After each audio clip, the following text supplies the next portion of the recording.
Welcome to Precisely Nowhere. Happy New Year, and I hope you all had a lovely holiday. I'm recording this a few weeks early because I'm taking a break from my 9 to 5 and from the pod so that I can rest, recharge, come back rejuvenated and excited to take on 2026. I have recently been watching Finding Mr. Christmas because I am in full on holiday mode and usually stay in holiday mode even through January. I'm one of those people and I'm not ashamed about it. It helps me ease into the new year. I love the ambiance of my Christmas tree, Christmas decorations, and I will probably keep them up until February. We are going to Mexico in February, so they may stay up until the end of February because I don't know if I want to hustle and get them all down before I go on a trip. And those are just the facts. So I took a break from binge watching Finding Mr. Christmas season 2 to record this episode. I'm watching it on the Hallmark Channel app, and it's everything Jonathan Bennett from Mean Girls and Melissa Peterman, who was in Rebub. I also watched her in Baby Daddy. She's hilarious. They are the hosts, and there are guest appearances from actors in the Hallmark Christmas family. 10 men compete in a series of festive challenges and showcase their acting chops, holiday spirit. All men are vying to become the next Hallmark leading man. Some have modeling and acting experience, and a lot of them are from the Midwest. There's some East Coasters and West Coasters sprinkled in there. It's giving wholesome Christmas. I love it. These men are easy on the eyes, and it's inspiring to see people taking a chance on a dream and pushing themselves out of their comfort zone. There's a lot of joy in each episode, and I love that. A lot of the challenges involved playfulness and just really like in a way not giving a fuck, but in the best way and putting yourself out there. If you fancy reality competition shows, the holidays, and don't mind looking at attractive people, I highly recommend this show. I'm determined to find season 1 and watch that, and I will recap it once I'm done.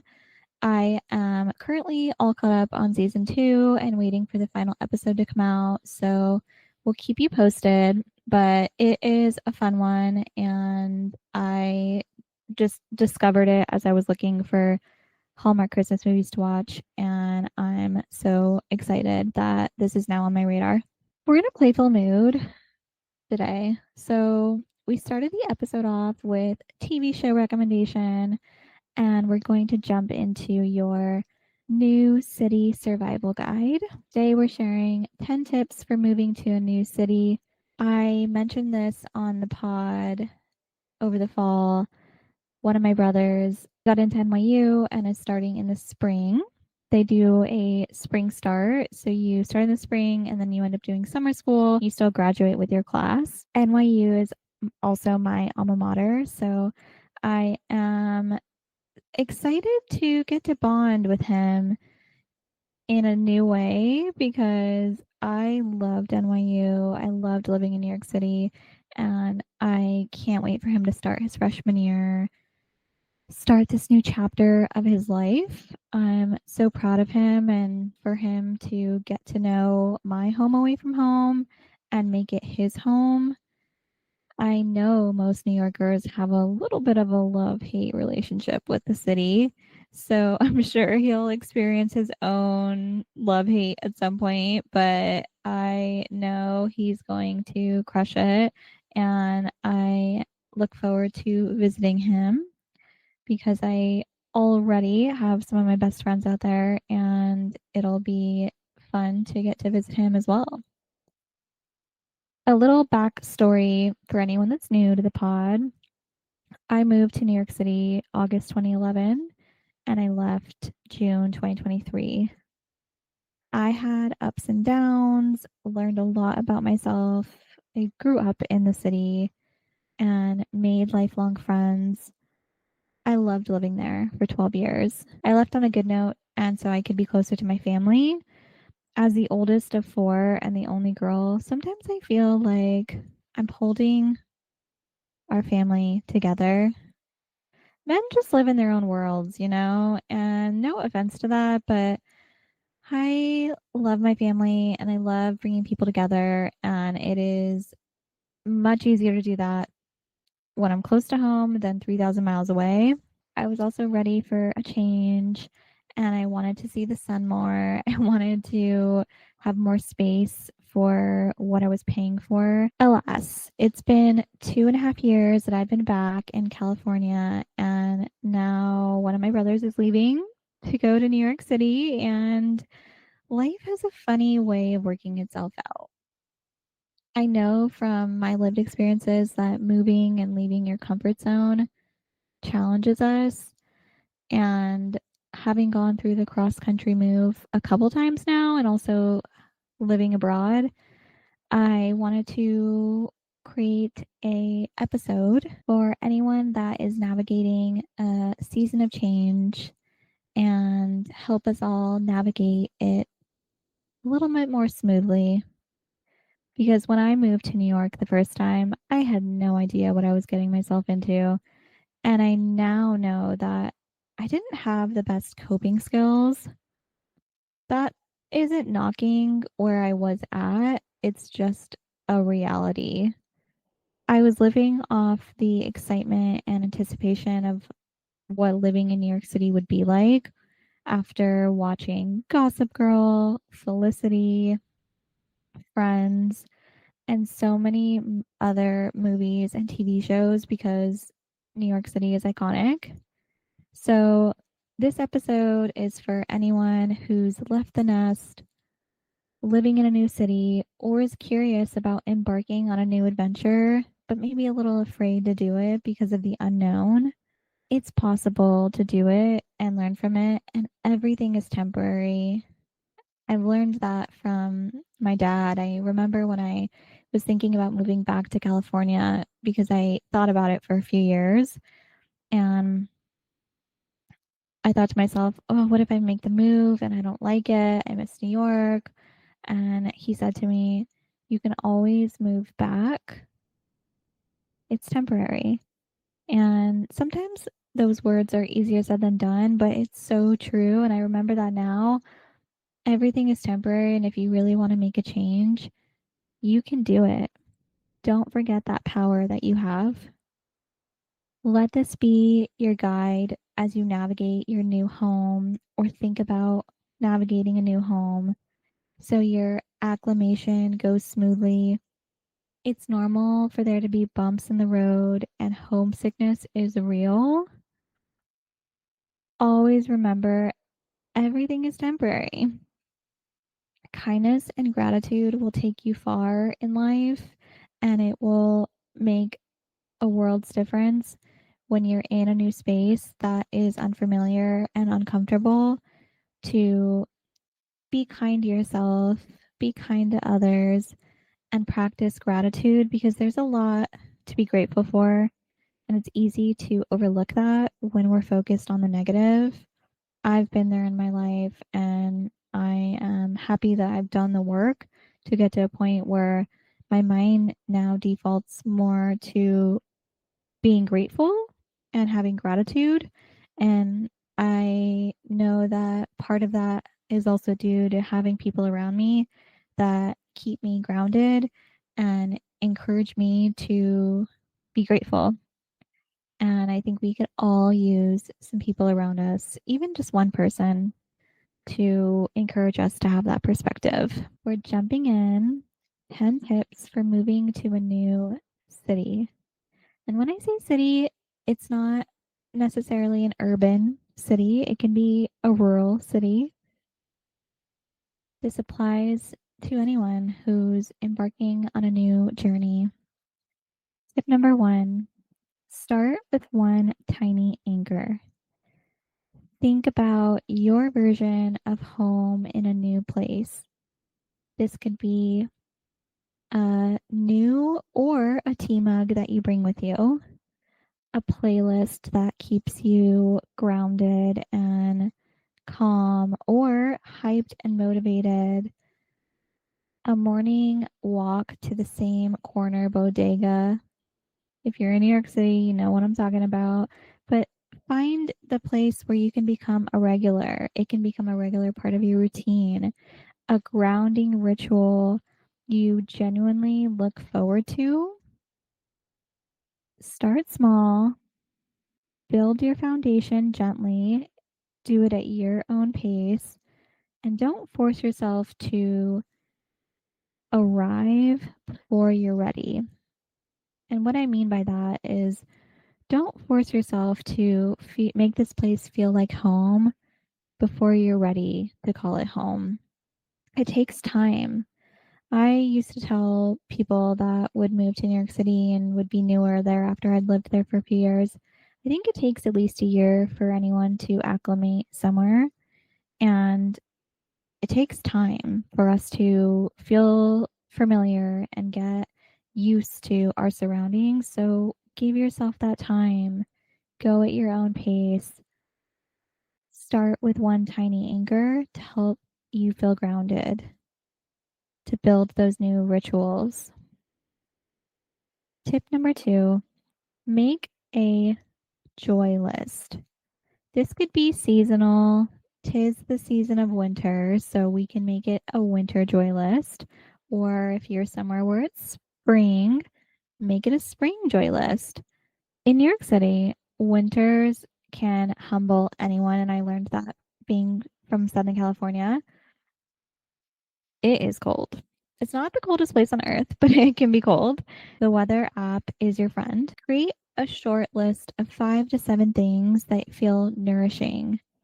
A museum that's free on Fridays, a cozy coffee shop with steamed up windows, or windows perfect for people watching, bookstores you want to wander in, a park bench where you can sit, have conversation or FaceTime with family or friends, find moments of peace in the day. These little moments will give you sparks of dopamine and structure without the pressure. It can be easy when you're in a new environment and you feel uncomfortable to not even factor joy in your day to day. And that's why this is tip number 2, because it's so important that we make space in our lives for joy. And that looks different to each of us. So find what works for you, make that short list, and integrate it into your routine. Start small. It doesn't have to be weekly. It could start with monthly, depending on what it is, and you can build from there. It's all about taking baby steps. Tip number 3, feel your shit. Don't lose your shit. I'm giving credit to my boyfriend because he's told me this multiple times. Because let's be real, we all have our moments where we maybe start to lose our shit a little bit more because we're not feeling our shit. So feel your shit. Don't lose your shit. It's normal to feel homesick. You pushed yourself out of your comfort zone, your safe bubble, and your nervous system is adjusting. Feel your feelings. Be kind to yourself. Give yourself time to adjust so you don't lose your shit. And I highly recommend keeping notes. You can use your notes app. You can also write them down. It's great. Journaling is so therapeutic. I would start with one thing that you're grateful for that day. You can also ask yourself, what did today teach me? There's lots of little life lessons that we learn in our day to days, and sometimes we don't pause and slow down enough to actually recognize them and learn from them. And it's a helpful reminder to us all to slow down, feel our feelings, don't feel bad for feeling our feelings, and be kind to ourselves. Because if we're kind to ourselves, hopefully we're also being kind to others. Tip number 4, say yes, but only to what feels safe and aligned to what you really want to do.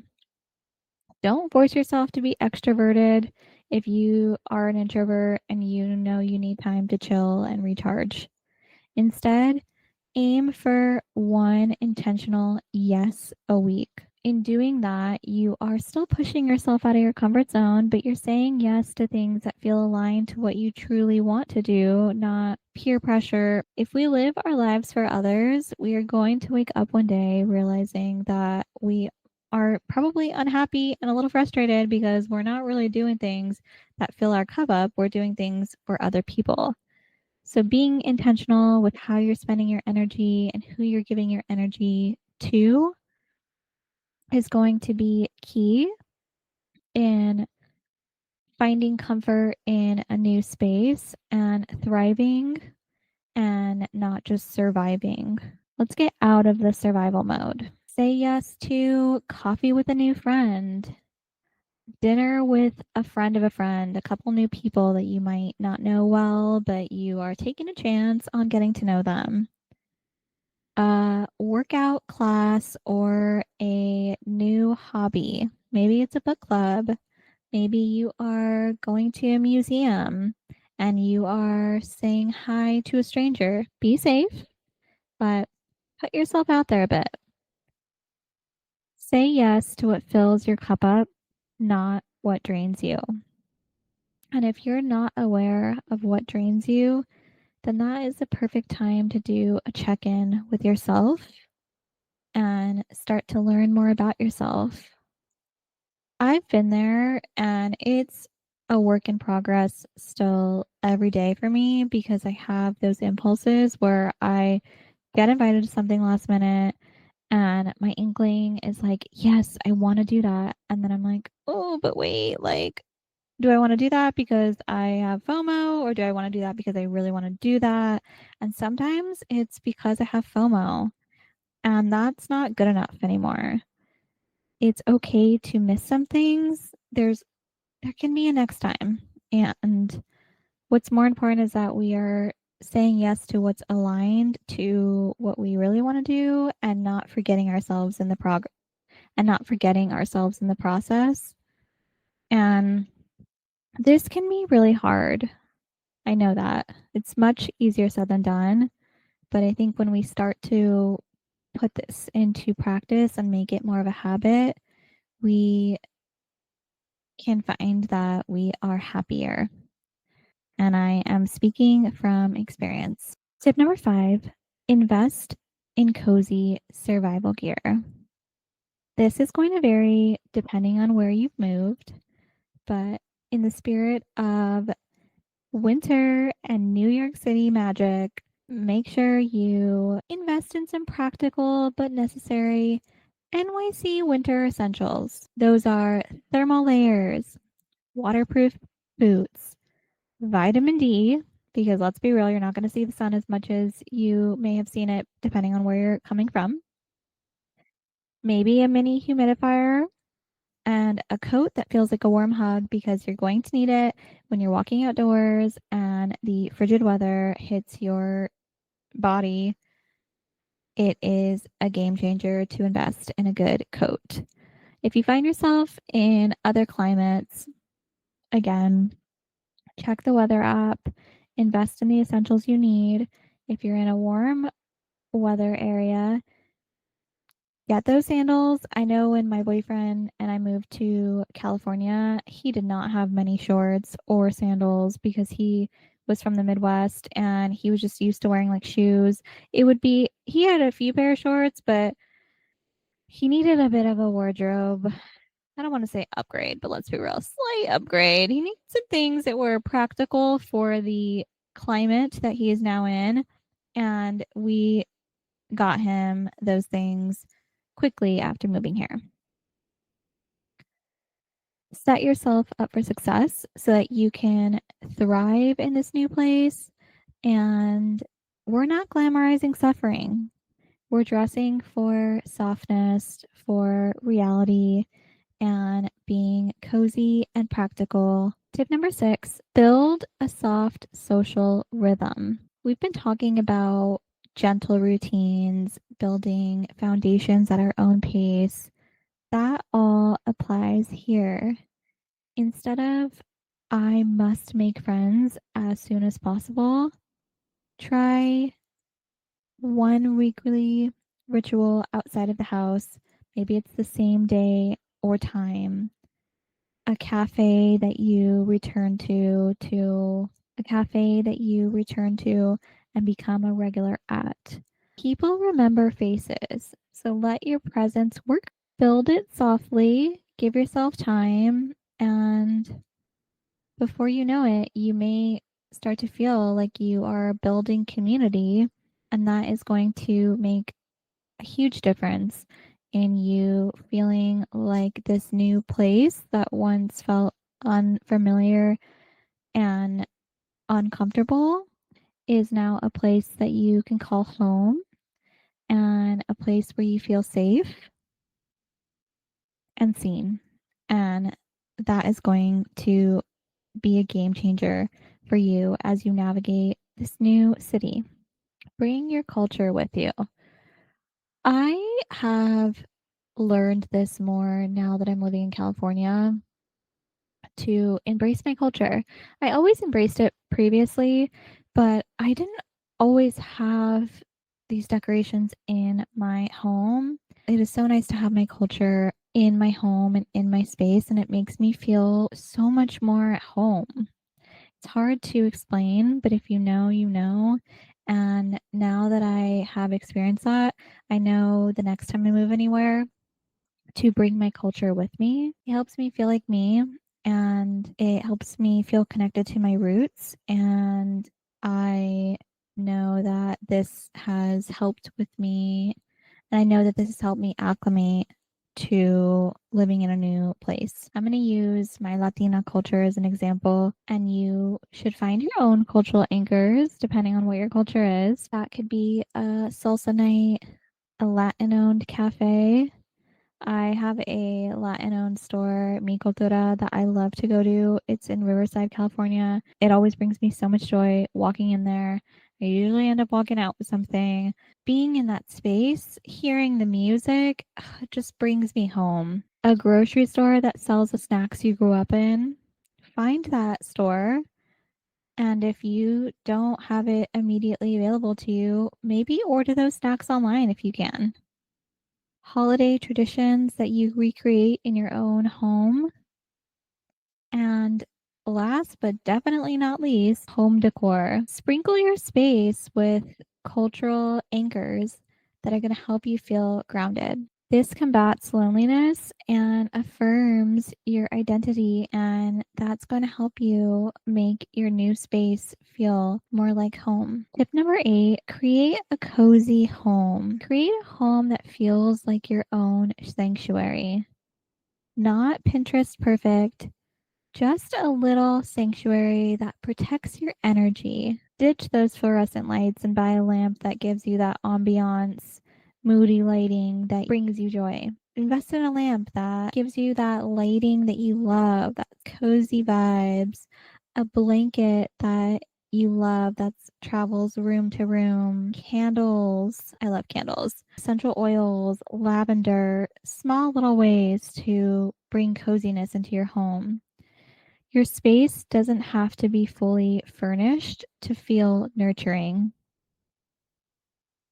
And a little bit of cozy can go a long way in building a home that feels like a sanctuary. I know from my experience of moving to New York City the first time, my mom got me this beautiful quilt from Anthro that I love, that I still have. And it brought me so much joy. I used it all through college and I still have it and use it now when guests come to visit. And I had pictures that I printed out, just little things that brought me joy, kept me connected to home, and that really helped me as I navigated being homesick, being in a new environment. Invest in some things that are going to help you feel like you are creating your own sanctuary and having that coziness, because after a long day, it is going to make a huge difference when you come home to a cozy space that you feel safe in, and it's going to help you navigate the homesickness and navigate you finding your new normal. And you will find that new normal. Just give yourself time to do that and give yourself space to feel your feelings. Tip number 9, let yourself be a beginner. You don't have to be good at your next chapter right away. And let's be real, a lot of us are not good at our next chapter right away. I know I was not good at my next chapter. I had a rough first year at NYU. Lots of good things that came from the year, but I do remember looking back at a lot of crying moments, a lot of being a beginner was hard there. And I think it's much different nowadays. Even if you're moving as an adult, you don't always have that safety net. So remember that it's okay to be a beginner. It's okay to stumble, get lost on the train, overestimate a walking distance somewhere. Maybe you're going to cry in a Walgreens or a Dwayne Reed. That is definitely an NYC rite of passage. Or you might cry in your car after work because you're overwhelmed and flustered. Let yourself feel your feelings. We are all beginners at different points in our lives, and don't forget to confide in your friends and your family. It's okay to feel unhappy or question the choices that you have made. And if you let yourself feel those feelings and embrace being a beginner, it's going to help you navigate this new environment, and you will eventually be okay. And not every new city is for us. So give yourself that time to find a normal routine. Don't be afraid of being a beginner. You can do this. Lean on your tribe. Tip number 10, take one tiny step toward community weekly. I encourage you to choose one tiny doable action a week. That could be joining a workout class, reaching out to a friend, or making a new friend. Use your best judgment when meeting and engaging with strangers. There are lots of awesome people out there. And if you stay open to what the world has to offer, you can get a lot out of it. Try a new coffee shop and chat someone up. Attend a free event. There are so many free events in all cities. You'd be surprised who you can meet there and what you could learn about yourself even if you don't meet someone. It's these tiny steps and rituals that will help you find community and make this new space feel more like a home.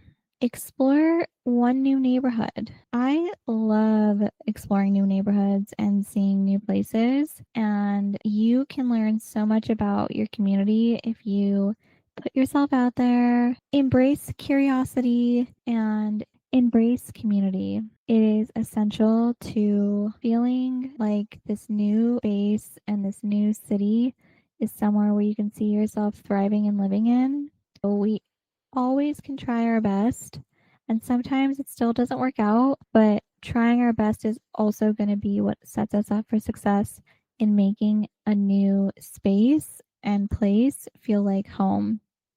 So give it a chance. Try to do it weekly if you can.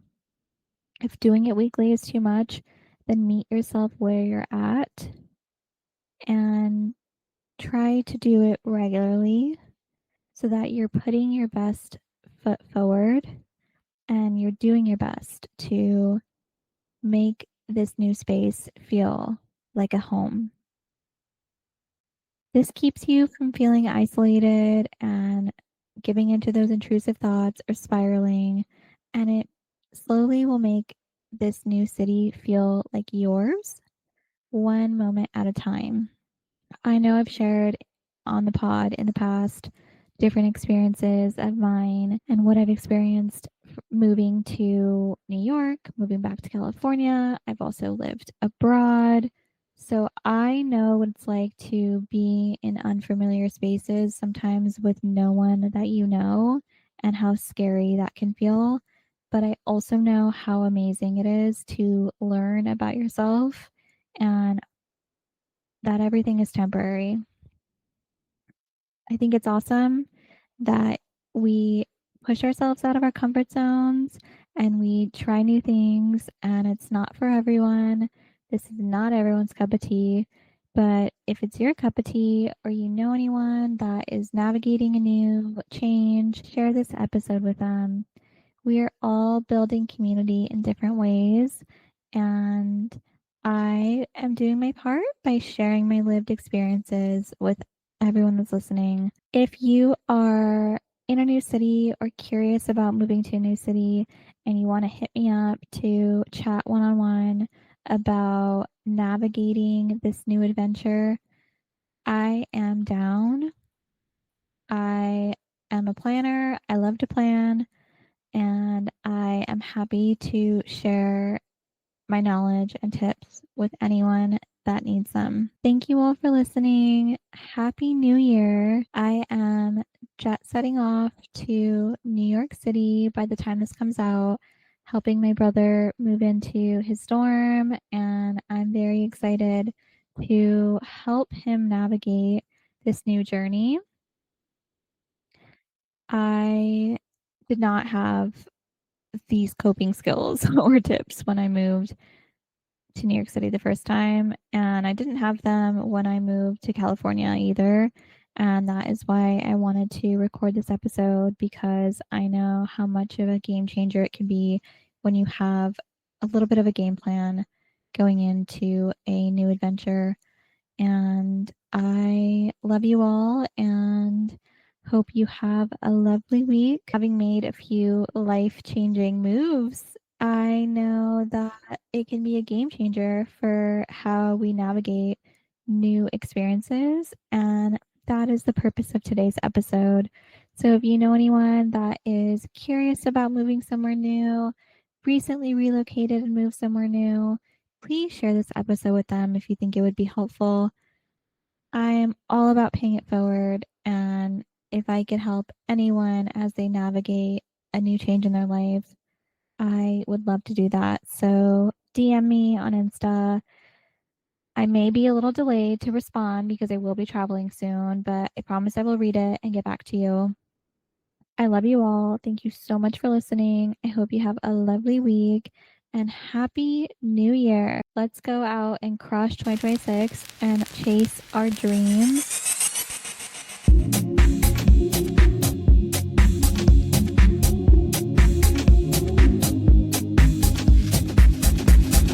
Music done by Marco. You can find him at midnight, MIDNITE_mind80 on Instagram.